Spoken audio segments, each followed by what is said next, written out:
persyaratan penerima program KJP Plus adalah yang siapa sasaran yang memang ditargetkan untuk minimal 4 program unggulan. Seleksinya juga sudah sangat ketat gitu ya Pak. Sudah dari sekolah sudah sangat ketat. Iya. Akan ditetapkan sebagai penerima KJP Plus dengan keputusan gubernur. Apakah Dinas Pendidikan juga menyediakan, tadi kan ada memberikan ruang untuk sanggahan untuk bagi penerima KJP Plus yang tidak dilanjutkan lagi?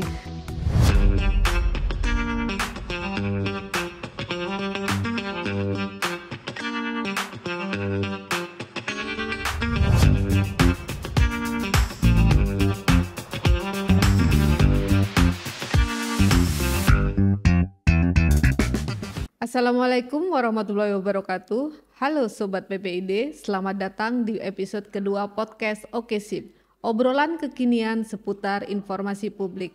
Oke Sip, tempatnya kita menggali makna di balik headline, berdiskusi seputar keterbukaan informasi publik, dan menyajikan fakta-fakta terkini dalam balutan obrolan santai.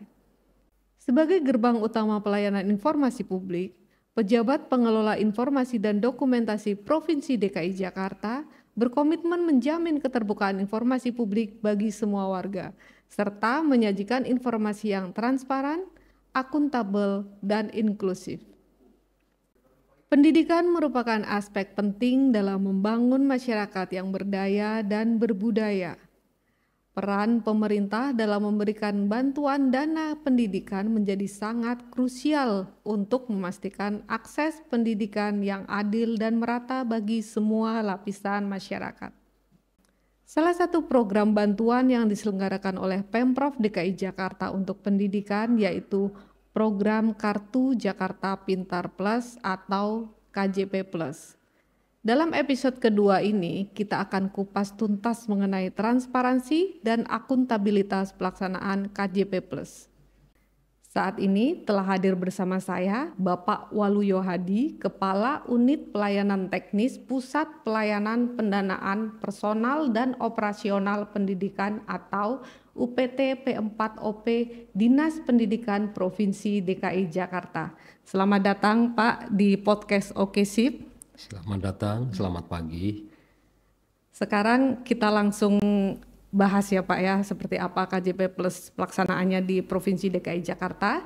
Saya Ani Kristiani dan inilah Oke Sip, memudahkan akses informasi, mendukung transparansi, dan mendorong partisipasi aktif.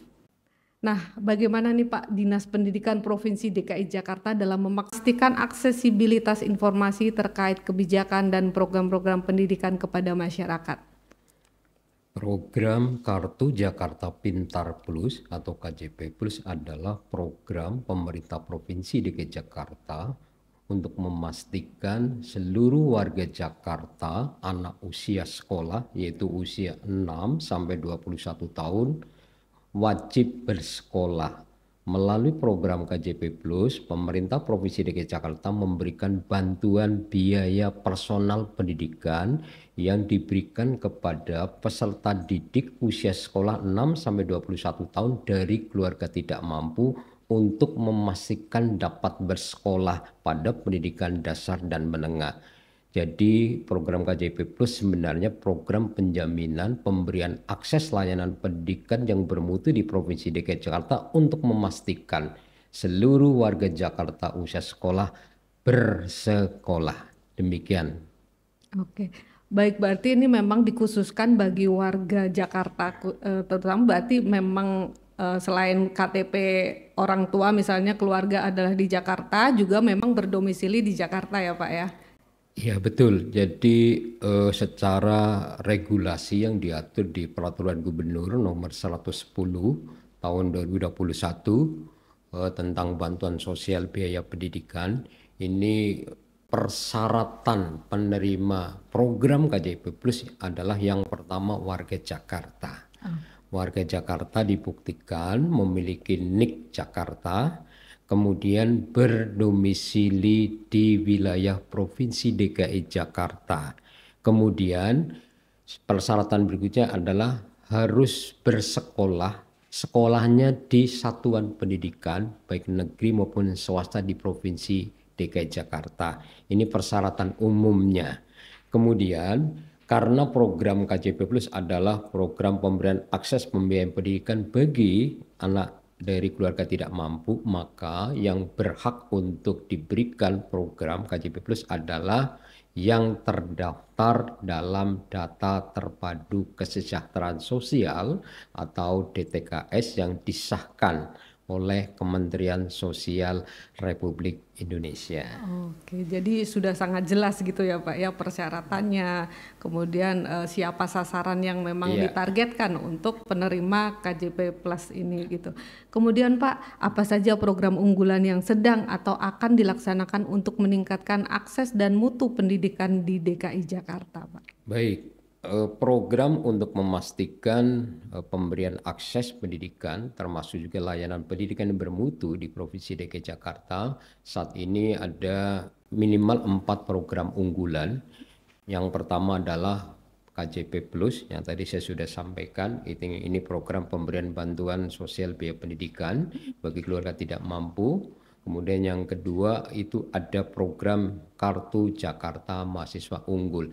Sebenarnya sama substansinya, tujuannya adalah memberikan akses pembiayaan pendidikan. Bedanya adalah kalau KJP Plus ini adalah layanan pemberian akses pendidikan untuk pendidikan dasar dan menengah, sementara untuk Kartu Jakarta Mahasiswa Unggul atau KJMU ini adalah pemberian bantuan biaya pendidikan bagi mahasiswa warga Jakarta dari keluarga tidak mampu untuk bisa diberikan kesempatan melanjutkan pendidikan setelah pendidikan dasar dan menengah, diberikan akses untuk bisa mengikuti pendidikan jenjang pendidikan tinggi baik diploma maupun strata 1. Itu program prioritas yang kedua. Kemudian yang ketiga adalah Pemprov DKI Jakarta juga care dan aware terhadap warga Jakarta yang belum diterima bersekolah pada satuan pendidikan negeri harus bersekolah di sekolah atau madrasah swasta.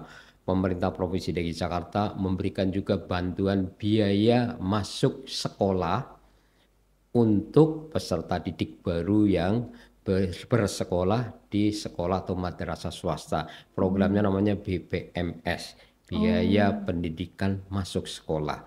Kemudian program yang keempat ini adalah juga komitmen kuat dari pemerintah Provinsi DKI Jakarta untuk memastikan anak-anak kita yang bersekolah di swasta itu juga ada yang kita biayai full 100% seperti peserta didik yang bersekolah di sekolah atau madrasah negeri.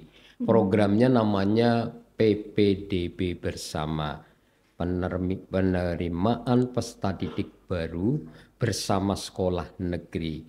Pada jadwal pelaksanaan PPDB sekolah negeri, sekolah-sekolah kita di swasta, khususnya sekolah swasta yang berada di kecamatan atau kota administrasi yang belum ada sekolah negerinya, kita ajak untuk ikut PPDB bersama sekolah negeri.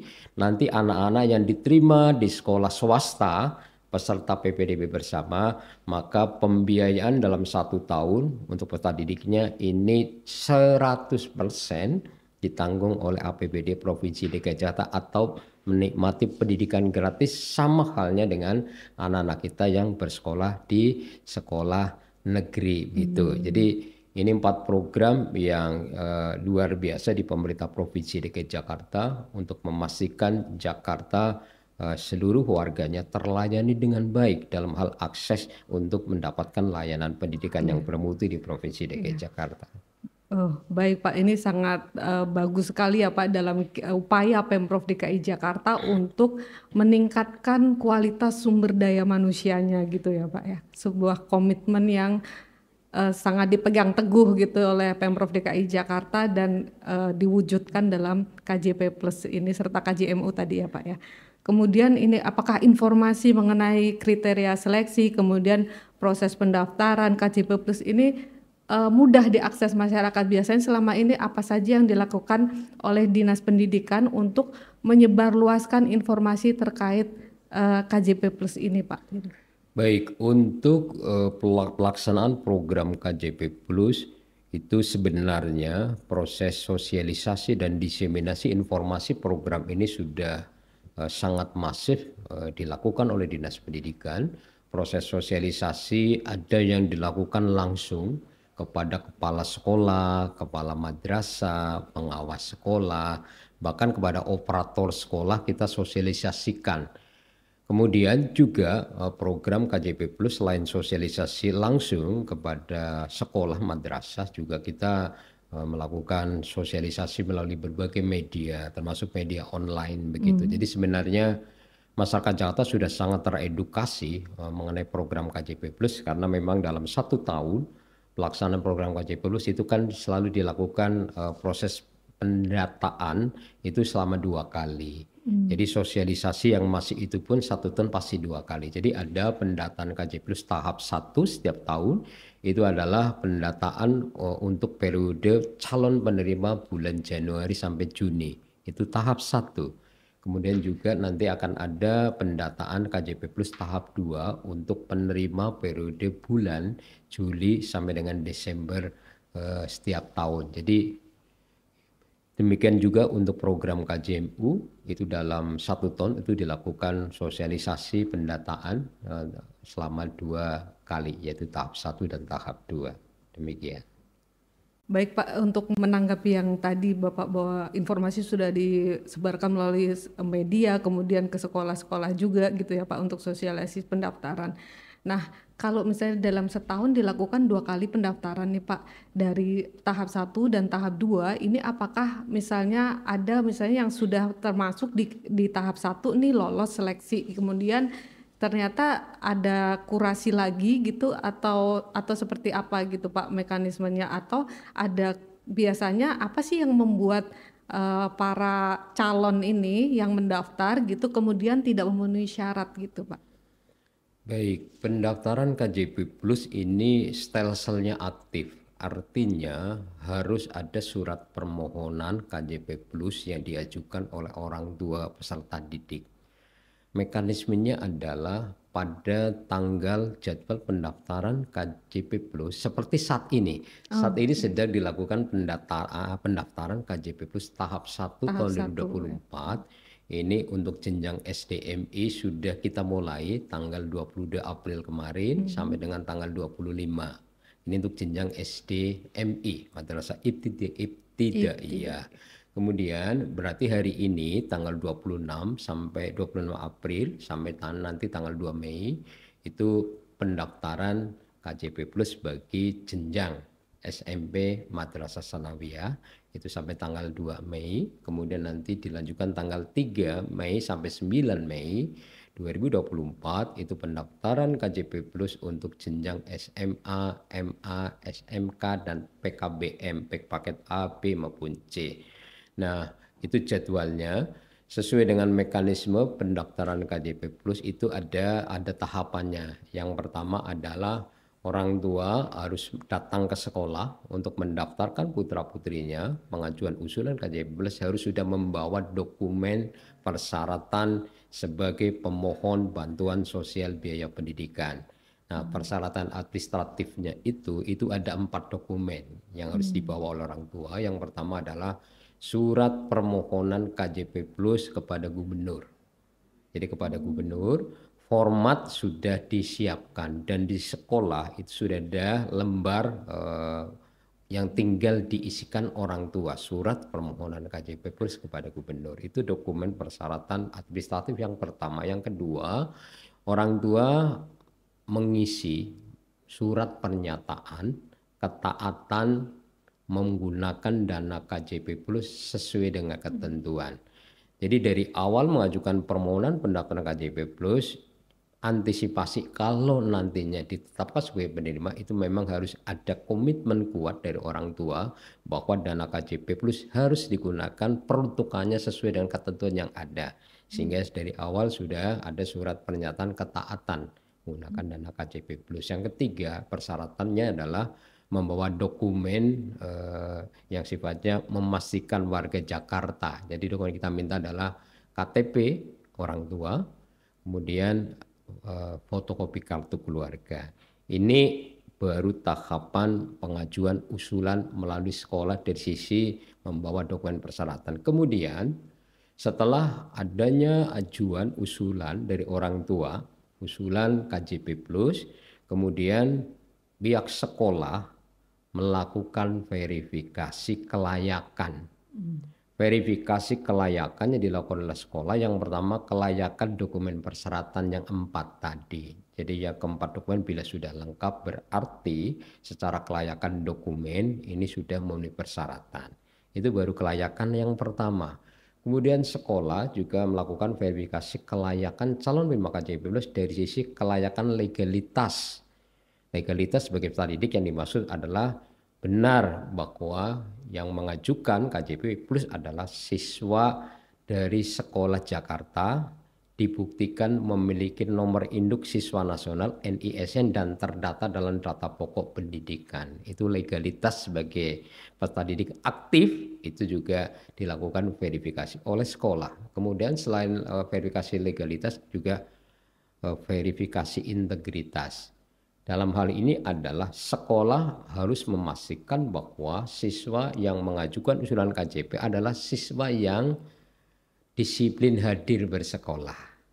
Yang kedua, selain disiplin hadir bersekolah, memiliki kepatuhan dan ketaatan terhadap tata tertib yang berlaku di sekolah. Karena penerima KJP Plus nantinya itu harus siswa yang memiliki sikap perilaku attitude yang baik. Jadi tidak boleh sekolah mengajukan usulan KJP anak-anak yang menurut sekolah masih harus dibina terlebih dahulu perilakunya sebelum mendapatkan KJP. Jadi verifikasi yang kedua adalah sekolah memastikan memang anak ini memiliki integritas yang baik. Itu verifikasi yang kedua. Jadi selain verifikasi dokumen, ada verifikasi legalitas dan integritas siswa. Yang ketiga, ini yang paling penting. Apa itu, Pak? Karena sesuai dengan regulasi, KJP Plus kan hanya diberikan kepada siswa atau peserta didik dari keluarga tidak mampu, maka sekolah harus memastikan orang tua yang mengajukan usulan KJP adalah orang tua dari anak atau peserta didik yang dari keluarga tidak mampu. Verifikasi tidak mampu dilakukan oleh sekolah, kita berikan panduan.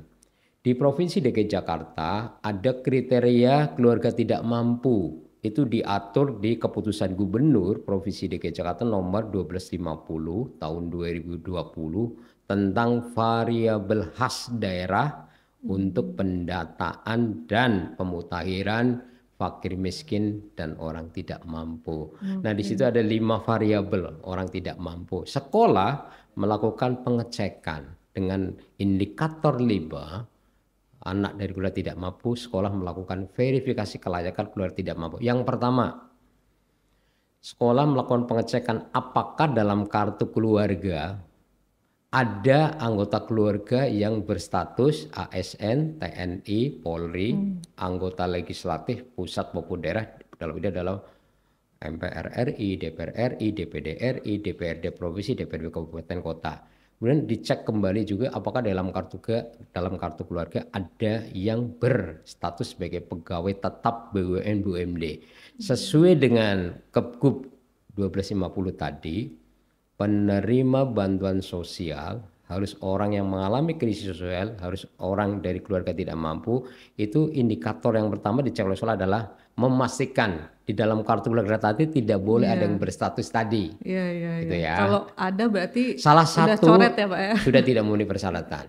Itu baru satu variabel kelayakan keluarga tidak mampu. Variabel yang kedua untuk keluarga tidak mampu dicek apakah dalam kartu keluarga ini tidak boleh yang ada yang memiliki kendaraan roda 4. Itu tidak boleh. Baik orang tuanya, mungkin anak yang pertama, misalnya. Intinya dicek di dalam kartu keluarga apakah ada yang memiliki kendaraan roda 4. Kalau ada berarti tidak memenuhi persyaratan. Variabel tidak mampu yang ketiga dilakukan verifikasi oleh sekolah adalah dicek juga dalam kartu keluarga apakah ada yang memiliki aset dengan NJOP di atas 1 miliar. Aset itu bisa tanah, bisa bangunan atau kombinasi atau tanah dan bangunan. Kalau nilai NJOP di atas 1 miliar berarti dia keluarga mampu tidak boleh lagi mendapatkan bantuan sosial biaya pendidikan termasuk KJP Plus. Yang keempat, indikator keluarga tidak mampu adalah dalam keluarga itu tidak mengkonsumsi air minum berkemasan bermerek dengan kemasan bermerek. Itu tidak boleh, minimal 19 liter itu tidak boleh. Itu jadi kalau ada keluarga yang mengkonsumsi air minum kemasan bermerek 19 liter itu berarti sudah termasuk keluarga mampu, tidak boleh dapat bantuan sosial. Itu variabel yang dicek oleh sekolah. Nah, bila memenuhi persyaratan, barulah oleh sekolah diinput usulannya ke sistem. Jadi sebegitu ketatnya untuk memastikan bahwa penerima KJP Plus harus benar-benar tepat sasaran, harus benar-benar dari keluarga tidak mampu, demikian kriterianya.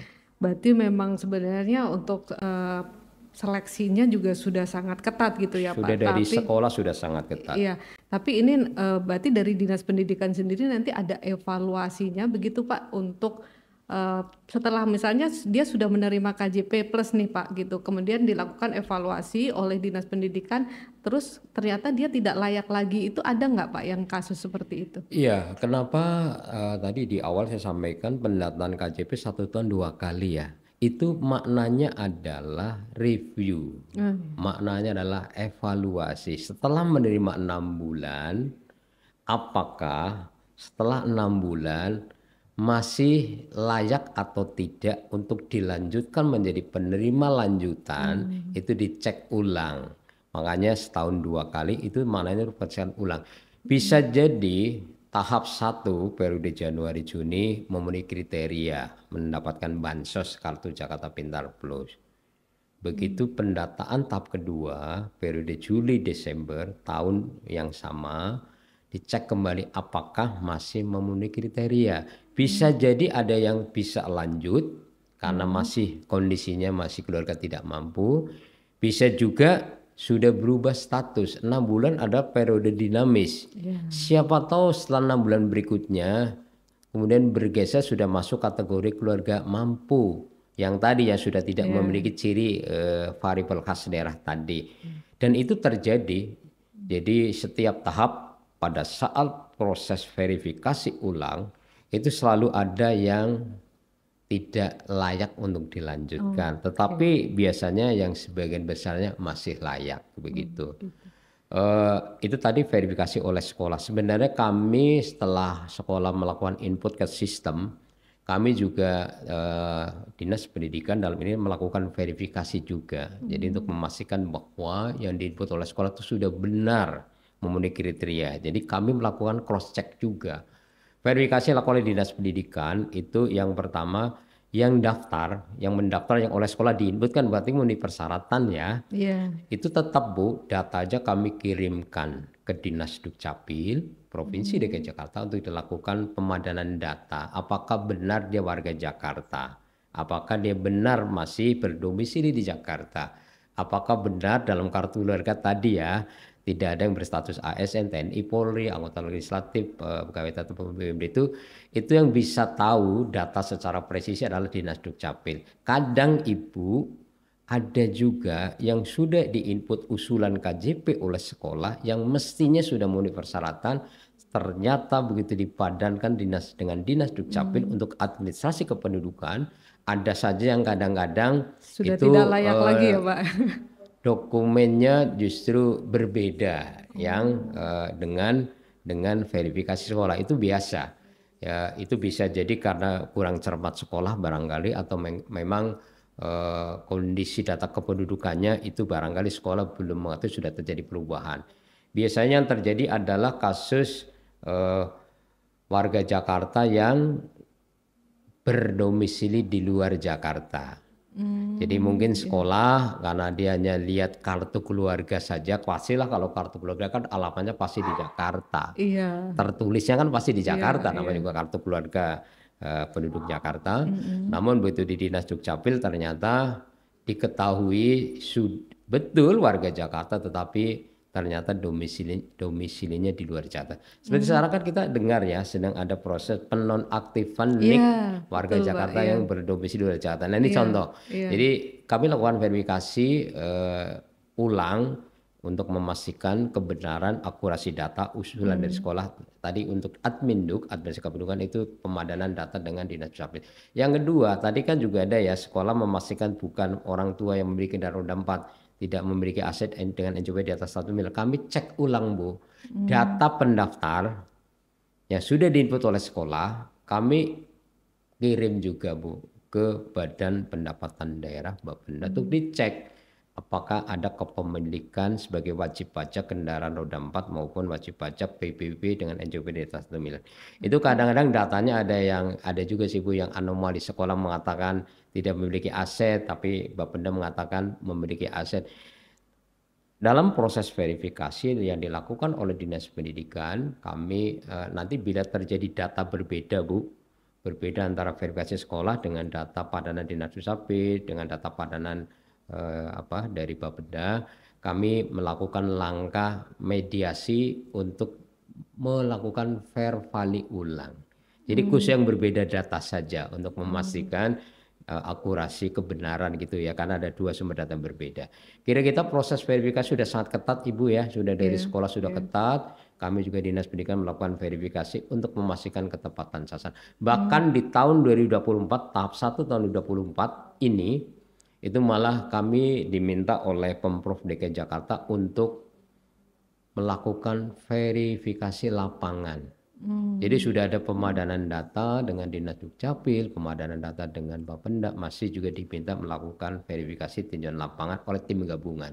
Tim gabungannya sudah dibuatkan instruksi Sekda Provinsi DKI Jakarta, itu anggota tim verifikasi lapangan itu lintas OPD yang diketuai oleh Kepala Dinas Sosial, ada unsur dari Wali Kota, Camat, Lurah. Nah kami sudah menyelesaikan Bu untuk program KJMU, jadi hasil vervali lapangan juga ada kondisi tertentu yang kemudian berbeda hasilnya dengan hasil verifikasi. Tapi yang kita pegang adalah hasil dari vervali lapangan oleh tim gabungan. Untuk KJP baru pendaftaran, nanti kalau sudah selesai pendaftaran tanggal 9, datanya juga nanti akan kami kirim kepada tim gabungan untuk lakukan verifikasi. Seperti verifikasi lapangan oleh tim gabungan untuk program KJM. Terima Berarti kasih. sudah panjang ya Pak ya untuk verifikasi dan evaluasinya ini. Nah ini bagaimana Pak kalau untuk menginformasikan bahwa KJP siswa, misalnya salah satu siswa ini adalah tidak dilanjutkan lagi gitu, biasanya pemberitahuan kepada yang bersangkutan atau keluarganya atau orang tuanya itu seperti apa Pak? Iya, bagi pemohon KJP Plus yang sudah melakukan pendaftaran melalui sekolah, kemudian tadi dilakukan proses verifikasi yang berlapis-lapis Ibu ya, bagi yang memenuhi persyaratan dinyatakan layak mendapatkan bantuan sosial biaya pendidikan melalui KJP Plus, itu akan ditetapkan sebagai penerima KJP Plus dengan keputusan gubernur. Jadi bagaimana untuk tahu, nanti kan terbit keputusan gubernur tentang penerima dan besaran KJP Plus tahap 1 tahun 2024. Itu nanti Kepgub kami publikasi melalui website kami UPTP 4OP, termasuk website milik Dinas Pendidikan, termasuk medsos P4OP, medsos dari Dinas Pendidikan, dan yang sudah memang masyarakat sebegitu antusias untuk mengetahui apakah permohonan KJP diterima atau tidak. Biasanya itu di pengunjung yang memantau monitoring sampai terbit Kepgub itu luar biasa banyaknya. Jadi itu bagaimana yang namanya tidak ada di dalam keputusan gubernur, berarti kan tidak menjadi penerima. Nah khusus yang ini kami membuka akses informasi kepada masyarakat untuk mengetahui kenapa permohonannya ditolak, kenapa tidak ditetapkan sebagai penerima KJP. Itu sebab menjadi tidak ditetapkan berarti kan termasuk memiliki ketidaklayakan secara persyaratan. Tidak layaknya karena apa? Datanya kami sampaikan Bu. Kami sampaikan contoh misalnya ada pemohon KJP Plus, ternyata hasil pemadanan terdeteksi memiliki kendaraan roda 4 di Bapenda. Nanti pada saat datang tanya, kenapa tidak ditetapkan anak saya? Kami tinggal menunjukkan data. Berdasarkan data, NIK sekian atas nama orang tua, anak, itu terdaftar sebagai wajib pajak kendaraan roda 4. Data kami berikan dari Bapenda. Jadi kami tidak perlu berdebat Ibu dan Bapak untuk yang tidak diterima. Kami sangat transparan memberi informasi sebab dinyatakan tidak layak. Kira-kira seperti itu. Terima kasih. Berarti sudah sangat transparan ya Pak ya, dan bisa diakses gitu, dan publik bisa mendapatkan informasi tersebut dengan misalnya dari websitenya Dinas Iya, Pendidikan juga, kemudian iya, media sosial juga iya, disebarluaskan, kemudian pasti juga ada informasi yang disampaikan melalui media massa juga ya Pak ya, iya. biasanya dibuat misalnya siaran pers semacam itu ya Pak ya gitu. Nah, ini bagaimana Dinas Pendidikan memastikan pengelolaan dana KJP Plus ini dilaksanakan secara akuntabel, apakah juga melibatkan LSM atau kemudian pihak-pihak eksternal di luar Dinas Pendidikan atau bahkan mungkin di luar Pemprov DKI Jakarta begitu Pak? Ada Pak? Baik, karena menyangkut akuntabilitas, maka untuk KJP Plus kepastian ada dua yang harus dipertanggungjawabkan. Jadi program KJP Plus harus, yang pertama adalah tepat sasaran. Yang kedua juga dalam rangka akuntabilitas kami juga memastikan penggunaan dana KJP oleh penerima manfaat juga harus tepat pembelanjaan. Nah, untuk aspek ketepatan sasaran ini tadi sudah menggunakan data DTKS, bahkan DTKS itu kemudian dilakukan verifikasi lapangan gitu ya Bu. Pemadanan data dan verifikasi lapangan, berarti data DTKS pun itu dicek kembali. Itu untuk memastikan bahwa penerima KJP Plus harus tepat sasaran. Ketepatan sasaran diikuti dengan kami Dinas Pendidikan memastikan harus juga ketepatan penggunaan dana. Nah, untuk penggunaan dana KJP Plus perlu kami sampaikan bahwa dana KJP Plus itu ada yang bisa ditarik tunai itu maksimum 1 bulan maksimum 100.000 rupiah Itu dari di maksimum. semua jenjang ya Pak ya, Semua misalnya jenjang SD, SMP, maksimumnya. Kenapa SMA. ada yang ditarik tunai secara regulasi ini untuk memberikan, ini kan anak-anak tidak mampu ya. Jadi dengan 100.000 sebulan ini bisa untuk memberikan pembiayaan misalnya kebutuhan transportasi barangkali ya. Mungkin yang dari rumah belum ada jaklingko, terpaksa harus mungkin naik kendaraan umum. Nah ini 100.000 itu bisa untuk biaya transportasi. Bila dimungkinkan, kalau tidak membawa bekal makan minum dari rumah mungkin ya bisa Untuk digunakan jajan ya Pak ya. untuk jajan ya atau mungkin makan siang kan gitu ya. Nah, selebihnya itu hanya bisa dibelanjakan secara cashless, non tunai. Belanjanya di mana? Untuk memastikan bahwa kami bisa memonitor penggunaan dana KJP, maka pembelanjaan dana yang sisa 100.000 yang harus non tunai cashless itu belanjanya tidak boleh di sembarang tempat. Jadi ada yang namanya toko resmi belanja dana KJP, namanya merchant KJP. Merchant ini adalah toko yang menjual perlengkapan sekolah. Boleh toko milik perorangan, boleh koperasi, bahkan korporasi boleh. Silakan yang memiliki SIUP, surat izin usaha bidang kebutuhan perlengkapan sekolah, silakan daftar sebagai merchant KJP Plus. Daftar sebagai toko resmi belanja KJP Plus. Daftarnya kemana? Ke Bank DKI. Jadi Bank DKI kami minta untuk PKS, perjanjian kerjasama dengan pelaku-pelaku usaha yang menjual kebutuhan perlengkapan sekolah untuk dijadikan merchant KJP Plus. Saat ini itu sudah ada 2.406 merchant atau toko resmi belanja KJP yang tersebar di seluruh pelosok DKI Jakarta. Kami Dinas Pendidikan meminta kepada Bank DKI minimal dalam satu kelurahan minimal ada satu merchant. Kan ada 267 kelurahan di DKI Jakarta. Berarti minimal ada satu. Lebih banyak lebih baik. Ini maknanya apa? Agar penerima manfaat KJP dapat menggunakan dana KJP yang harus cashless tadi untuk memberi perlengkapan sekolah, tidak perlu jauh-jauh dari domisili. Ada di kelurahannya ya Pak ya. Jadi minimal satu, bahkan sekarang sih progresnya karena sudah ada 2.406 itu setiap kelurahan sudah cukup ada, bahkan ada yang belasan ya, sehingga tidak ada kendala. Jadi sebagai gambaran konkret begini, misalnya besaran dana KJP siswa contoh SMA itu ya Bu, Itu dari dana KJP ada namanya bantuan untuk pemenuhan kebutuhan pribadi personal itu nilainya 420.000 Bu untuk SMA per siswa per bulan. Nah tadi bisa dimanfaatkan tunai, ditarik tunai hanya 100.000. Berarti masih ada yang 320.000 yang harus non tunai.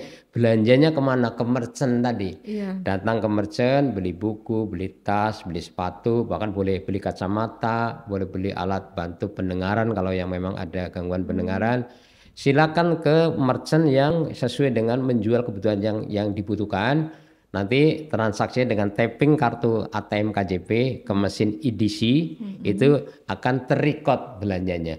Kami Dinas Pendidikan tinggal menarik data belanja anak-anak KJP dari 2.406 merchant.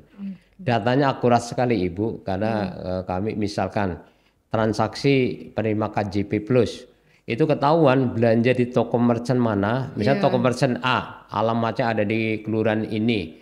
Apa yang dibeli itu terdata Bu, belanja tanggal sekian, jamnya sampai menit detik terdetek, atas nama nomor rekening siapa, itu terdetek Bu. Belanja apa dengan nilai-nilai terdetek.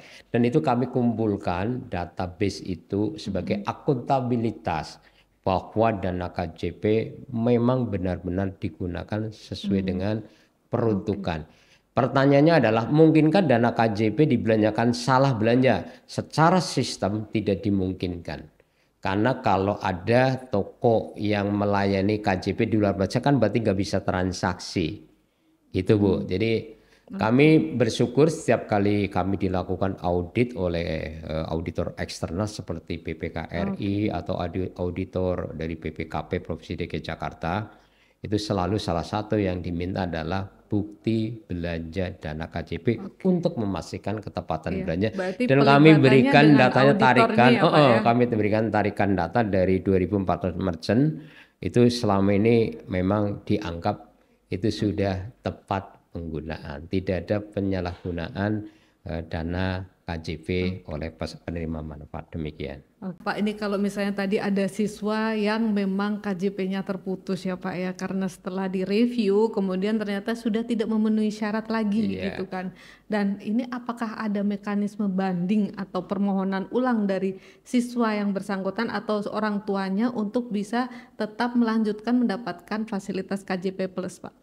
Ya, memang dalam praktiknya setelah terbit keputusan gubernur tentang penerima dan besaran KJP Plus, jadi penetapan penerima itu kan berarti ada yang kemudian dinyatakan tidak layak hasil verifikasi kelayakan, ya, baik kelayakan dokumen persyaratan, kelayakan verifikasi oleh sekolah, mungkin kelayakan hasil pemadanan dan dinas Dukcapil, dinyatakan tidak layak oleh pemadanan dengan data dengan Bapenda. Mungkin juga hasil verifikasi laporan tim gabungan yang diinsekdakan dengan begitu. Nah, memang dalam prakteknya itu ada kadang masyarakat yang kemudian melakukan sanggahan. Misalnya begini, hasil pemadanan data dengan Bapenda ternyata NIK orang tuanya itu terdeteksi sebagai wajib pajak kendaraan roda 4.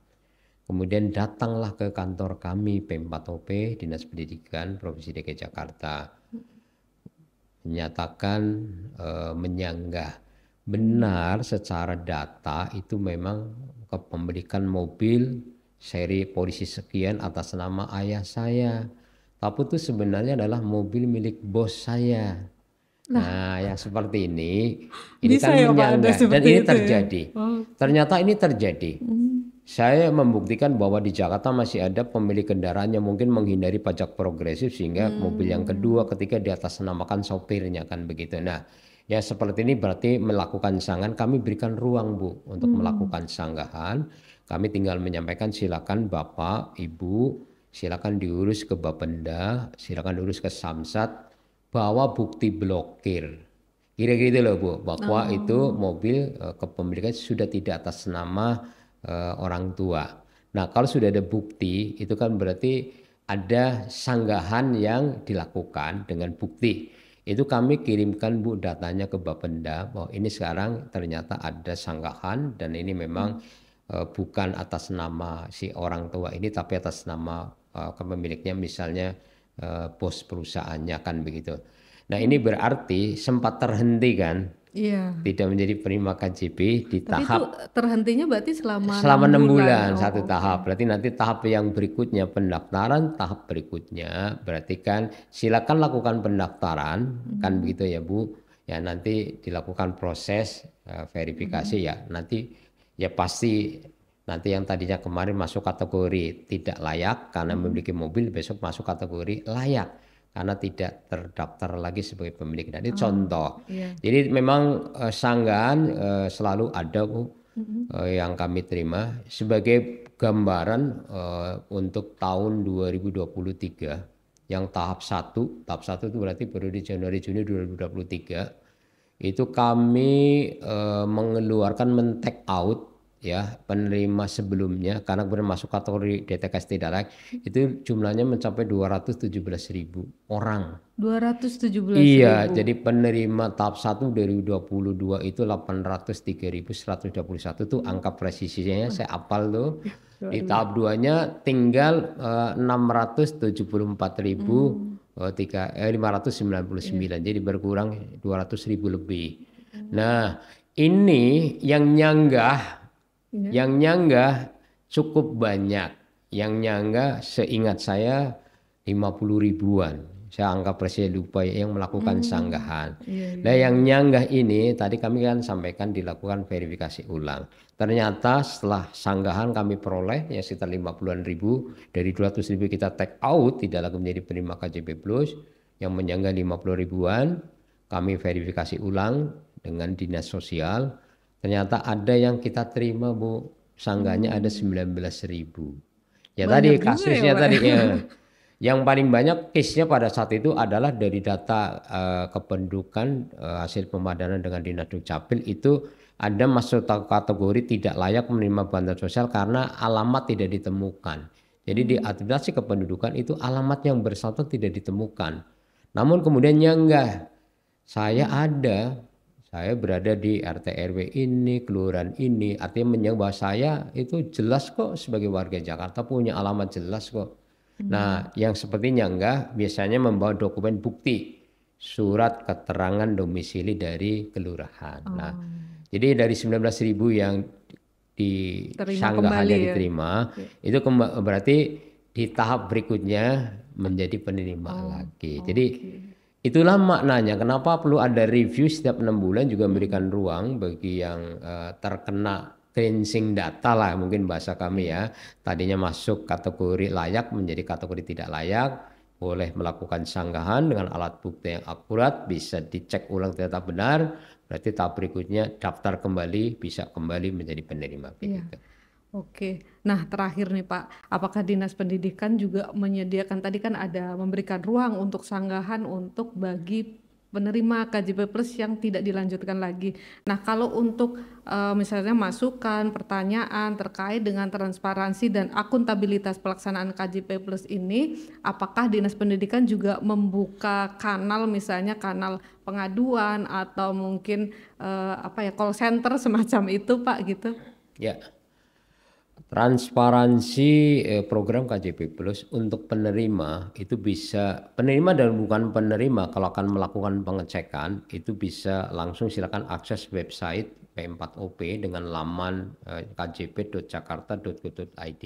Hmm. Nanti setelah terbuka laman kjp.jakarta.go.id itu ada di kiri bawah tuh ada. Wah, sudah hafal nih Di Pak ya. kiri bawah tuh ada Letak-letaknya. menu pengecekan status KJP Plus. Klik, nanti masukkan NIK, tinggal klik cari. Kalau terdaftar sebagai penerima KJP Plus yang ditetapkan dengan keputusan gubernur itu akan muncul.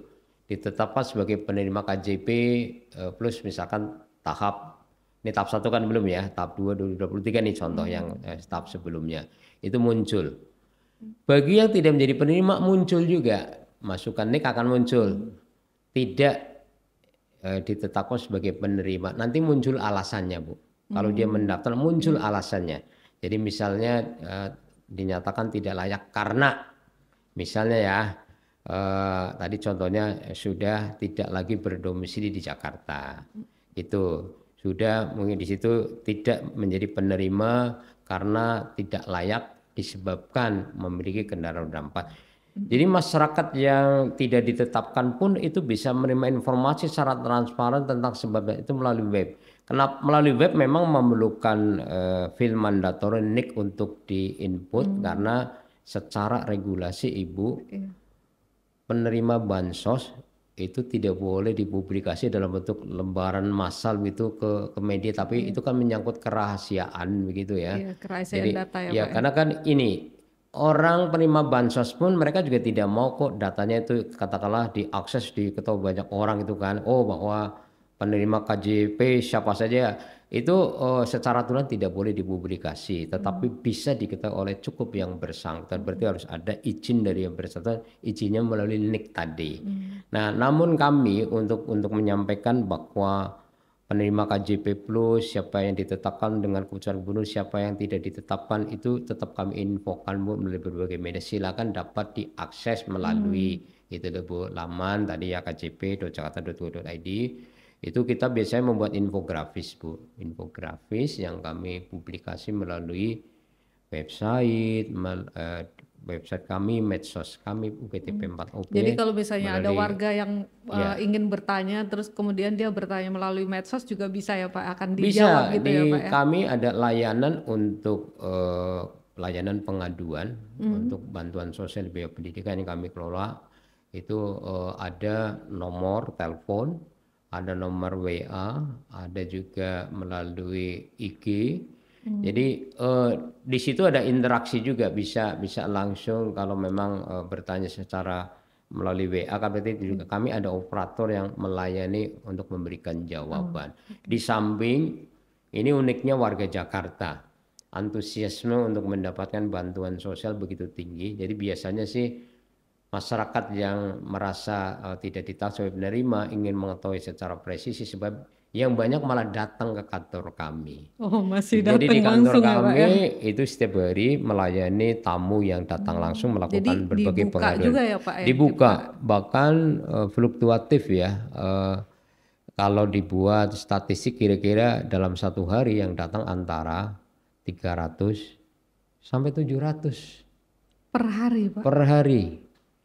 Nah, jadi per hari. Makanya kalau ibu atau masyarakat ingin datang, kami kan tidak mungkin menolak ya. Iya. Malah banyak sebagian besar masyarakat yang datang kami kadang-kadang tanyakan kenapa harus datang jauh-jauh kan sebenarnya kan bisa melalui media atau online ya, yang tapi mereka nggak puas alasannya ya. Jadi umumnya masyarakat menyatakan kami puas kalau datang langsung gitu. Oke. Bahkan kalau ada sesuatu sanggahan membawa dokumen langsung kan bisa langsung minta ditindaklanjuti segera kan. Jadi ya kami tentu harus welcome. Dan pengaduan yang datang ke kami itu termasuk yang frekuensinya tadi ya dalam satu hari volumenya juga tinggi dan itu betul-betul di kami itu dalam satu hari kami membuka 6 loket layanan ya. Jadi dilayani, tapi kami layani dengan sangat baik kok. Jadi begitu datang kami tempatkan di ruang yang full AC ya, terus duduk rapi, terus nanti dengan antrian nanti dipanggil berurutan ke 6 loket pelayanan. Seperti gitu. di bank ya Pak ya. Ya kira-kira ada karena antrean gitu. layanan pengaduan memang itu harus memenuhi persyaratan ya customer satisfaction lah. Iya. Kalau untuk customer satisfaction kan berarti harus ya excellent service kan gitu ya Bu. Iya. Harus excellent service, makanya kami memberikan pelayanan kepada masyarakat menurut kami sih sudah sangat layak sehingga masyarakat yang datang bisa kita berikan informasi yang pasti juga dalam kondisi yang nyaman. Kira-kira seperti itu. Terima kasih. Sobat PPID, itulah obrolan kita. Kira-kira ke depan perlu topik apa lagi nih? Tulis di kolom komentar ya. Sampai jumpa di podcast Oke Sip selanjutnya, obrolan kekinian seputar informasi publik. Terima kasih untuk partisipasinya. Jangan lupa untuk terus mengikuti perkembangan terkini melalui sumber informasi resmi dan terpercaya. Publik harus tahu, sukses Jakarta untuk Indonesia.